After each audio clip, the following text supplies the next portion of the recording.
So here's this pure positive energy from whence you have come. This pure energy that is love, that is knowing, that is stability and confidence, that is pure positive energy, in that no resistance that you could discern from your physical environment. In other words, it's a purity. It is a pure, non-diluted, non-contrasted, not slowed down in any way, therefore powerful vibration. This is the energy that creates worlds. And that's who that part of you is. So that larger part of you, now contemplate the law of attraction responding to that larger part of you. Oh, feel for just a moment. Try to contemplate what that means in terms of your expansion, in terms of your blessedness, in terms of your power to become. So here's this law of attraction responding to this non-physical energy of you, calling all cooperative components to your desires, not to the trouble that caused you to want it, only to the desires. So what's being summoned on your behalf to that larger part of you is all that you are asking for. The freedom and the clarity and the abundance and the wellness. Everything that you are asking for is being summoned on your behalf to that larger non-physical part of you. All cooperative components gathered. Sometimes you catch a glimpse of it and you stand in amazement at the perfection and the bigness and the wholeness of what's happening on your behalf.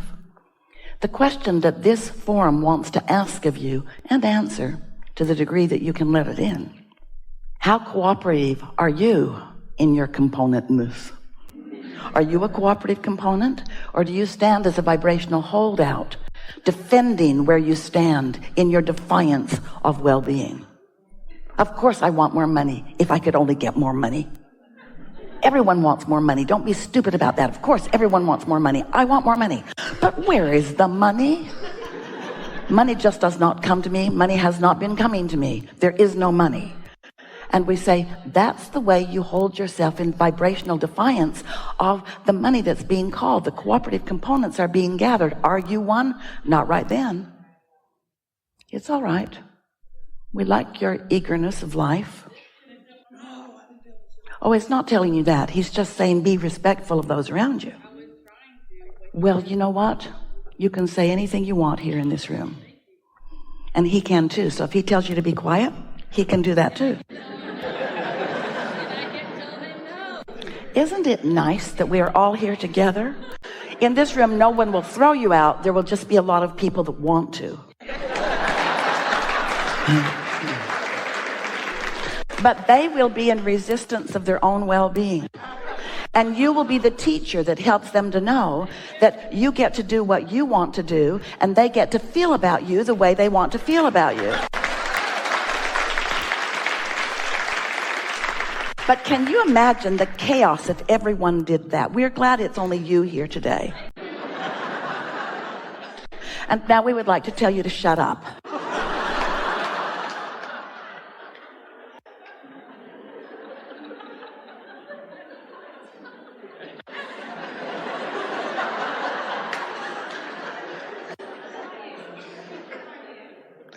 It's all right. It's all right.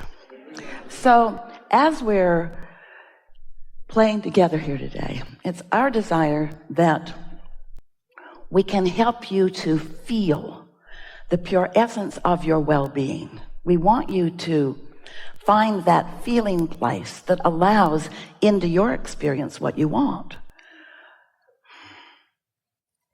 Esther it was a wonderful experience for her. She was standing with a group of a lot of people to board an airplane in Barcelona the other day. And she had a first-class ticket and was standing in that queue ready to get on. And the gate agent was calling for anyone who needed extra time to board. And so quite a trail of people were doing that. And so on they were going and on they were going. And the boarding had been delayed. And so everyone had been standing in the area, hundreds of people. It was a big aircraft for quite a while. And as this stream of people were boarding, there was a woman standing a few people behind Esther. And she was annoyed at all of the people who were getting on the airplane ahead of her, even though she'd paid a lot for her first-class ticket and her priority boarding. She was like you in that she was uttering it out loud. She felt the injustice of it, and she was saying out loud, really loud, like you. She was saying, why are they getting on early? I don't see a wheelchair. I don't see a crutch. I don't see a cane. I'm 75 years old, she said, and I'm not boarding early. Why is she boarding early? Well, what's wrong with that one? And Esther didn't know if there was anyone with her, but if they were with her, they weren't letting it be known. So she's spewing her discontent. It was a hurricane of discontent. And then as they're walking down the jetway, she's walking behind Esther, a few people, and she's still spewing her discontent. She's looking for someone to agree with her, and no one would even look in her direction. Esther, who often will support anyone in anything, kept moving further and further away from her because she did not want to be associated with her. And when they got on the aircraft, she was still telling anyone who would listen, which was no one. Even the flight attendants who she thought were paid to listen to her were not really listening to her. In other words, she was having a hard time. And Esther sat in her seat and thought, this is the best example I've ever seen of what Abraham is talking about, of when we are spewing this hurricane of protest and discontent, how it affects those around us in a very visual way. But this is the way the entire universe works, because when you want something but are protesting the absence of it, instead of getting what you want, you get more of the absence of what you want. It was such a good demonstration of how it all works. And then Esther thought to herself, I've thought some of those same thoughts. Sometimes I wonder, why are you getting on early? I'm just not as honest as she is. I'm just more concerned about what other people think about me, which is not necessarily a good thing, is it? Uh-oh, we stirred you up, didn't we? So, whether you're saying it out loud or whether you're just thinking it, you're emitting a vibration about it. And the vibration of protest that you emit is in the way of you letting in the very thing that you've asked for. And that's why the protest feels like negative emotion. Because when you feel negative emotion, it means that the larger part of you is summoning on your behalf something that your protest is not letting in. And it doesn't matter if it's a protest that's verbal and out loud, or if it's just a protest you're feeling. When you feel taken advantage of, or when you feel unappreciated, when you feel sorry for yourself, even if you have recent and valid evidence to feel that way, you still perpetuate a vibrational frequency that messes up, that gets in the way of, that hinders the well-being that is being summoned on your behalf. And that's what we mean by you not being a cooperative component to your own desires, to your own well-being, to the summoning that's been summoned, being continually summoned on your behalf. Do you know that when you want something, that desire is a calling, a constant calling? And if you wanted to feel good, you'd line up with it rather than stand in protest of it. And do you know what causes you to stand in protest of it? What causes you to stand in protest of it is your awareness of what is, what's already manifested, because you're always going to be in a state of asking for more. And if you've asked for more, then there's always something on the way. And if there's something on the way, then that means in terms of your physical manifestation, it hasn't arrived yet. And if you're standing in awareness of what hasn't arrived yet, then you're in the way of its arrival.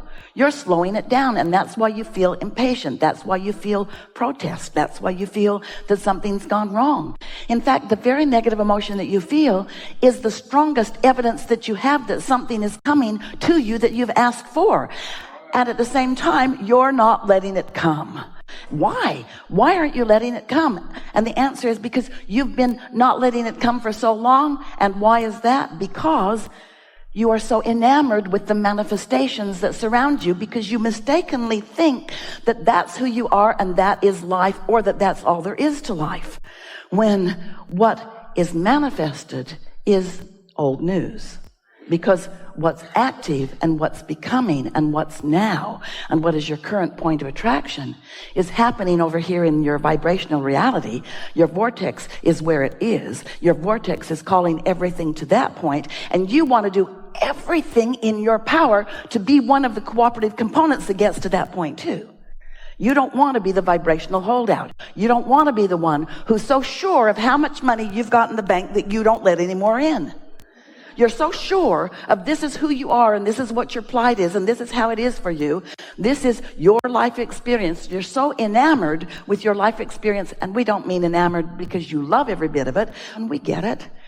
Because you like to see and hear and smell and taste and touch. You like these physical manifestations. And well, you should. You're out here on the leading edge of creation where all of that is visual and tangible and touchable and feelable and smellable and seeable and hearable. We get that. We like it too, but you can't be so interested in what you can do with your physical senses that you forget the most important sense of all. So when you understand that there is a vibrational reality that is really who you are, and that vibrational reality that is really who you are is working on your behalf at all times, and then you relax and try to move in the direction of that, you're going to hear a lot today about how to line up with who you really are. You're going to come to the place of really knowing who you are, of really feeling who you are. And then you're already doing it, but even more, you're going to have the delicious experience of witnessing your thoughts turning to things, your thoughts turning to the things that you've been describing. And we like that when your thoughts turn to things. We really like it. Oh, nothing is more exhilarating than to be on the brink of those manifestations, and then to be in such a conscious state of awareness that you recognize it in all of its nuances as it unfolds into your experience. Oh, there's nothing more delicious than being out on the leading edge of thought. That's why you are out on the leading edge of thought. But you want to tend to the vibrations that aren't quite on the leading edge, because if you don't tend to the vibrations that aren't quite out on the leading edge, then you never get to experience the deliberate leading edge creation. Everybody's creating, and everybody's creating in a leading edge way. It's just that a lot of people are creating a lot of things that they don't wish to create. And we call that creating by default. We call that creating by default. So today here, we want you to know, this is important. Just take a minute and take this in. Your inner being knows where you stand in your physical body in relationship to everything that you want to be. Your inner being knows that where you want to be and where you are, and knows the path of least resistance for you to get there. Better words, the path of least resistance. The path where your resistance is. The path of least resistance. The path where the least resistance of yours is. The path that you are most likely to allow yourself to find what you want in spite of yourself. And in time, you won't be in the way. So things can still work out for you even though you are in the way. But, when you get out of your own way, by no longer being so aware of what is and being more ready to, here are the operative words, get out ahead of it. And what's it? Get out ahead of what has manifested, so that you're not holding what's coming to the standards of what's already manifested. Does that make sense to you? If you're so aware of what is, and what is produced a whole lot of more that you want, but you're so aware of what is, then even though source and the law of attraction and all that is in the process of bringing about what you've asked for, you don't let it happen. At least you don't let yourself be aware of it, because you're holding yourself in a frequency where you can't see it. So what you do as a deliberate creator is that you find a way to identify, isolate, calibrate your vibrational frequencies to what you want, So that it doesn't matter what you want is dominant, and what is will give way to what you want. That's how it works.